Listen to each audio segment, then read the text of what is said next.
माझे मित्र मिस्टर गोला मला पोचवायला स्टेशनवर आले होते. हे पुस्तक प्रवर्तक वाचण्यासाठी ते वाचून काढ, तुम्हाला ते आवडेल असे म्हणून त्यांनी रस्किनचे अनटू लास्ट हे पुस्तक माझ्या हातात दिले.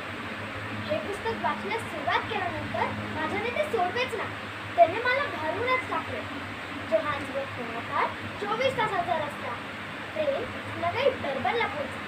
पोहोचल्यानंतर सबंध रात्रभर मला झोप येणार.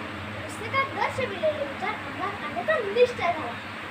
माझी अशी समजूत आहे की जी गोष्ट माझ्यामध्ये खोल भिनलेली होती तिथे स्पष्ट प्रतिबिंब मला रस्किनच्या या ग्रंथरत्नामध्ये पाहावे आहे.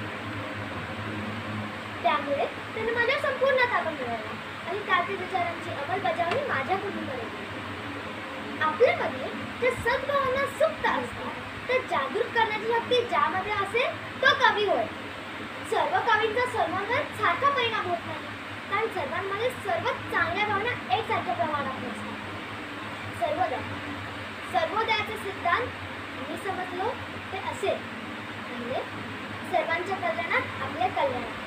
दुसरे, वकील काय किंवा नाविक काय, दोघांची कामाची किंमत सारखीच असली पाहिजे, कारण पोटापाण्याचा हक्क दोघांनाही सारखाच आहे. तिसरी, साधे अंग मेहनतीचे शेतकऱ्याचे जीवन हेच खरे जीवन. पहिली गोष्ट मला माहीत होती, दुसरी मला अनुभव दिसत होती, तिसरीचा मी विचारच केला नव्हता. पहिलीमध्ये दुसऱ्या दोन्ही गोष्टी समाविष्ट आहेत. हे मला सर्वोदयाने दिव्यासारखे स्पष्ट दाखवले.